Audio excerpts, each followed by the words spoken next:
Hello everybody and welcome. You may remember I did a prediction video, was it yesterday? A couple of days ago? Yesterday? A few days? I don't know. I did a prediction video for the Jumputi Heroes, whatever came after the 2.5 anniversary special, whatever. And if you watched that video and we are here today, you will know that I was wrong. No new event today, no new announcement today. 21st being when I record this. This might not go up until 22nd. But it should go up before the official announcement of the first character of the next event. So what's the characters for the next event? Well, we know that Kimitsunayaba Feature Festival number 2 is coming. They've officially announced that. And that'll be starting quote-unquote early November. Now, whenever they've said early in the past, it's almost always meant not early. Or the absolute latest that could be considered early. Like, if I would say early November and it was the 14th, you say, oh, well, technically the 15th would have been mid-November, so 14th, early November, something like that. They've kind of got off schedule for what days they're doing the events, because we know this next event, which is the one we're talking about today, is going to be starting on the 27th, Tuesday. So 6 days from now. And the theme of this event is going to be the new world, the Jumputi new world, or searching around the new, I don't know. It was like worded really long-windedly, but the basic idea is we have reconstructed the boat. You remember constructing the boat, it was the whole 3-week event. We constructed the boat, and then we've got on the boat, but before we go back to Jumputi Island and go back to our regular affairs, you know, this is after the new era of Jumputi, the post-Muso era of Jumputi. We go elsewhere. We go looking around for other islands to visit. Now, here's what I'll say. The way they word things, the way they suggest things in this event introduction is that we're looking for new series. This is going to be new series, not old ones, not ones we've already had before. And if you think about it, in the past, a lot of series had their own islands in story mode. There was the Grey Man Island, the One Piece Island, Nuro Nagami Island, the Otokojuku Island. So maybe new islands, maybe some new story mode. I don't know, but I feel like every prediction I've done has gone wrong. So my predictions for this event are going to be pretty straightforward. We have 4 series that they have confirmed are coming in the future, and I think all 4 are going to come here. I think it's going to be a 2-part event over 2 weeks, and I think part 2 I want to talk about first will just be the introduction of We Never Learn, and then it will be the 6 pivotal characters of the series, and that'll be that. And then we'll probably never revisit that series in Jumputi ever again. We will have Naruyuki, and then we will have the 5 main girls: the senpai, the sister, and the 3 class. Not the sister, the senpai, the sensei, and the 3 classmates. Not the sister. And then part 1. I think part 1 will include the other series that have been teased. That is Buso Renkin, that is Boruto, and that is Siren. I think we're going to get Boruto as a standard gacha. I think we're going to get Kazuki Muto as a standard gacha, and we're going to get Ageha Yoshina as a standard gacha. Then, for a limited for this event, I think it will be Hokage Naruto. Then, for the events, each series will get like 1 event. For the We Never Learn characters, it will be like Naruyuki as a free character, and then the 5 girls as gacha, and then you pull for whichever one it is that you want, and then you farm him and they boost the points or whatever.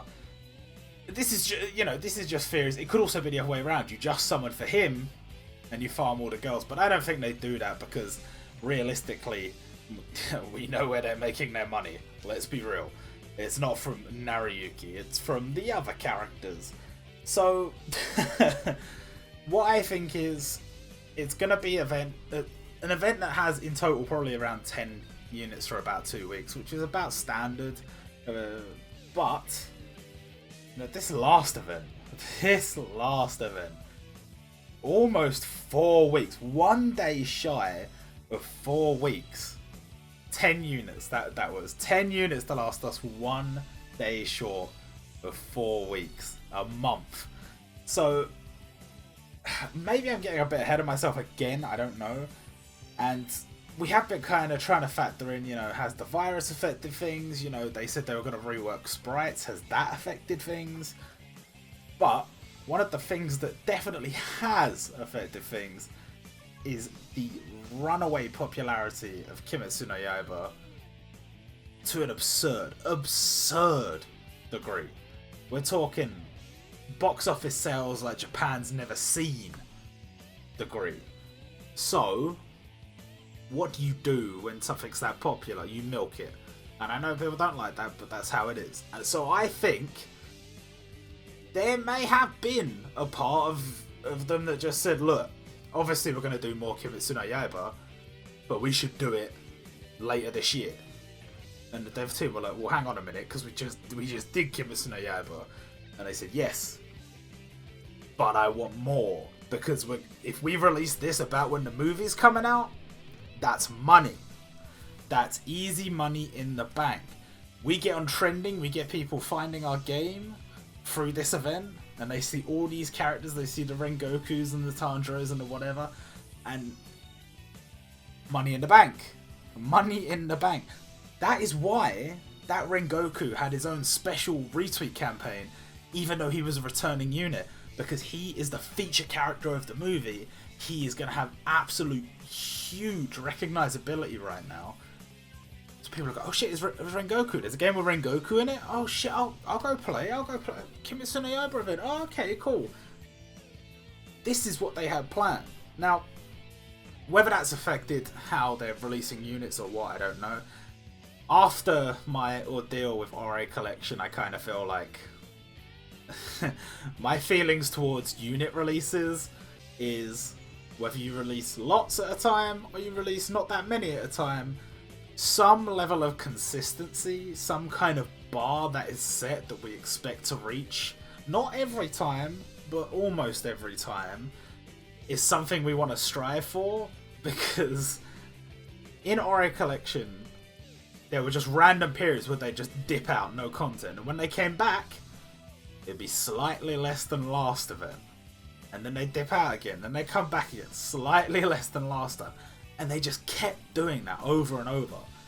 And eventually that game died. Now, I don't think Jumputi's particularly in any poor position. From what I've seen people talking about it on Twitter, and from what I've just simply seen from the sheer number of tweets and responses and whatever when they do certain events, and how much money they must be earning based on the kind of sales they're offering and how many pulls I'm seeing people do, logic would dictate to me that they are doing quite fine financially. There would be no reason to shut down the game unless there was some kind of major issue with the rights or some nonsense like that, which I don't foresee happening anytime soon.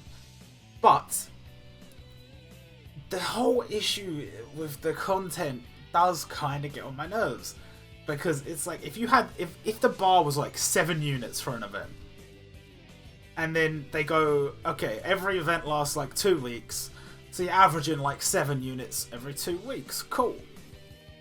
And then you release 7 units for a super special, awesome mega event.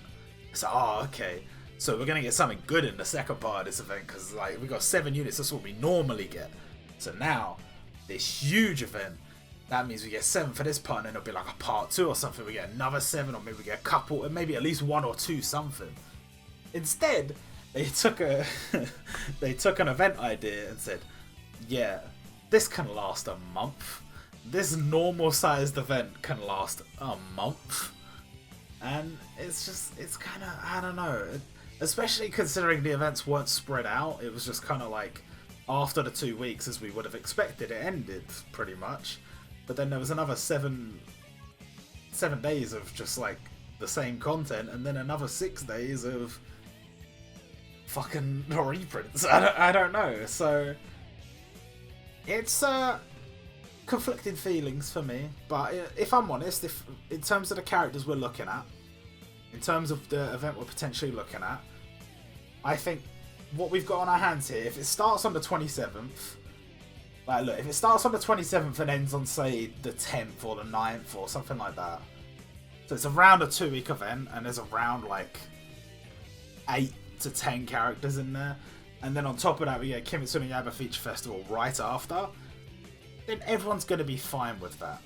I know some people are like, oh, Kimitsunayaba 2 Feature Festival, blah blah blah.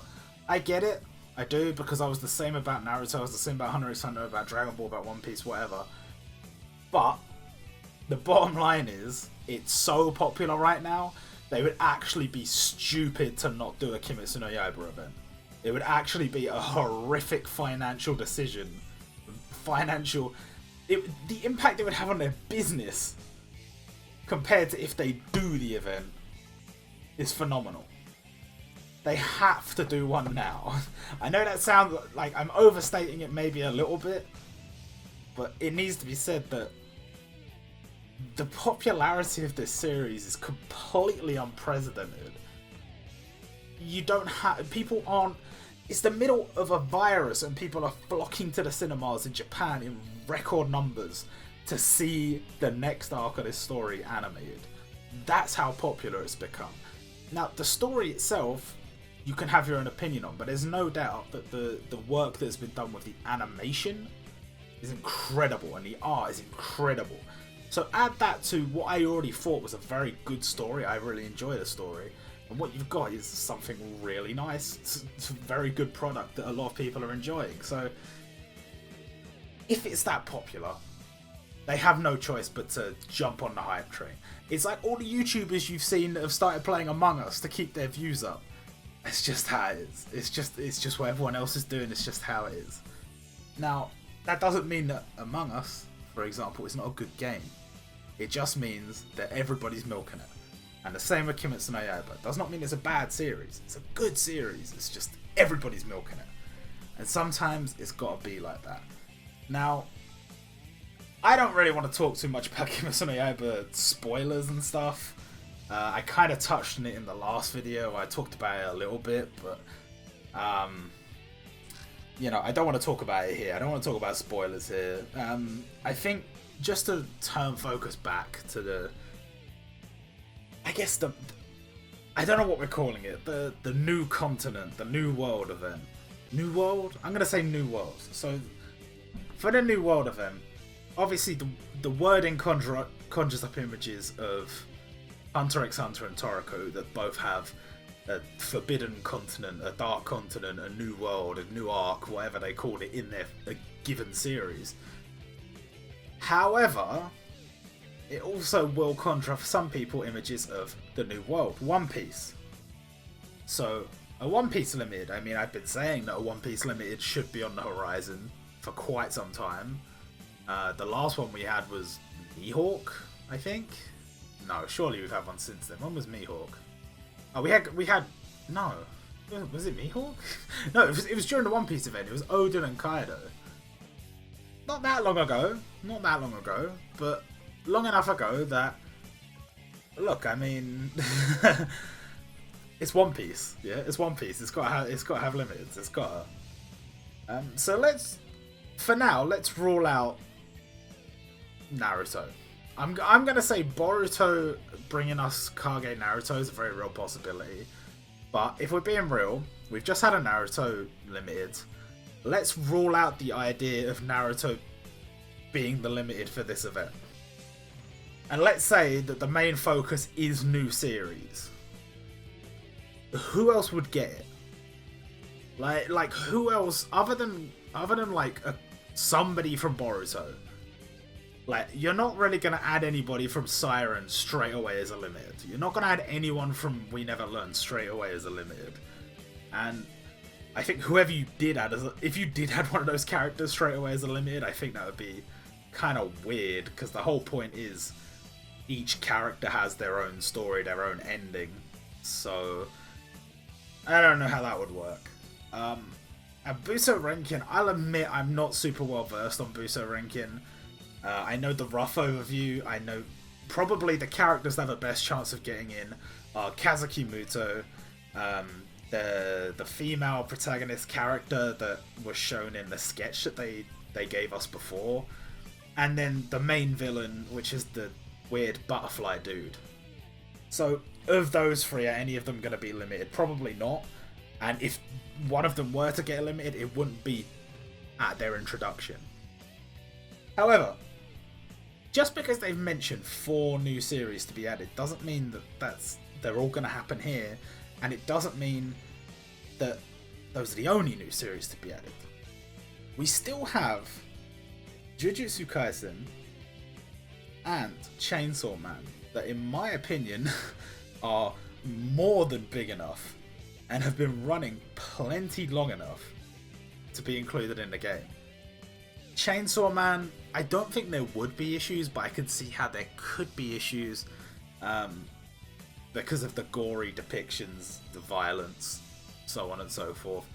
I don't think there would be a problem. I know that in a lot of the preview artworks, instead of blood, Denji has like this blue paint stuff, just so that they can sell the magazine with a picture of him on the cover and not have parents complaining and stuff.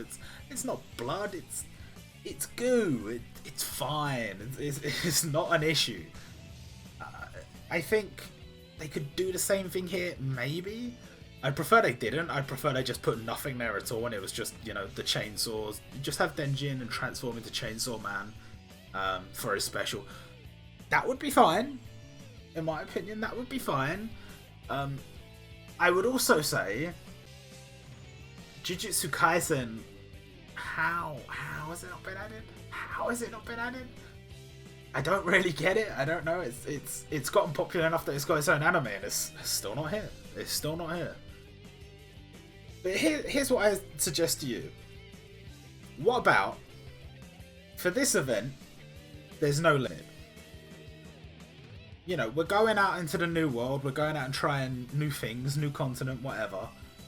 We just had an event with not only a bunch of gacha, but a limited and a muso, which was heavy on people's wallets. And I have no doubt in my mind that a similar thing is going to happen with the Kimitsunayaba event. I have a feeling we're going to have 2 limiteds in that event, and then we're going to have a couple of gacha too. I mean, look, that's going to be an expensive one for a lot of people. We just had an expensive one. What about, for this event, no limiteds? No Kage Naruto, no Beast Mode Denji, no nothing like that. Just new series. Have 2, let's say 2 gacha. Side A, Side B. Side A, 4 new heroes. Side B, 4 new heroes.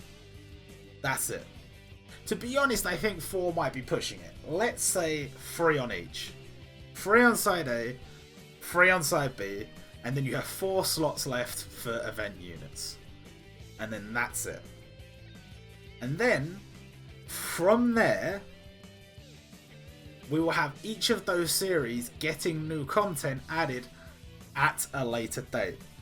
For example, Chainsaw Man. They add Denji in the gacha here. Later down the line, we can get Power, we can get Aki, we can get Makima, all the other characters.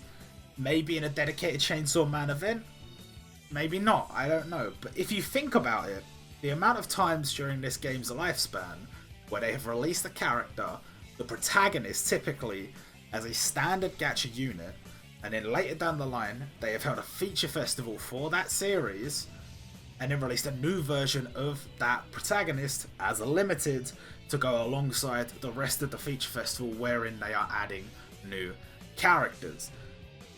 I think that is what they are setting themselves up for. You know, they think, okay, look, we maybe got a bit formulaic, same sort of things over and over again. Gintama, One Piece, Hunter x Hunter, Dragon Ball.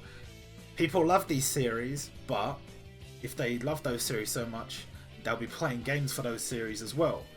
That puts us in direct competition with those games whenever they have an event. If we have a Gintama event, and there is a Gintama event on the Gintama game, that could, you know, if it's a big event, that could be a problem because we are splitting the decision. I don't know if there's a super popular Gintama gacha game, but what I do know is there's a super popular One Piece, Dragon Ball, and Bleach gacha game. You're going in direct competition with these games. If they have a big event on their game, while you have a Bleach event on your game, say Bleach Brave Stars is a big event, you got a Bleach event, that could affect your sales. That could affect what money you could have made. And how can you plan that stuff ahead? It's not something that's easy to do. You don't know what they're necessarily going to be doing. So, the answer is to add a bunch of new series.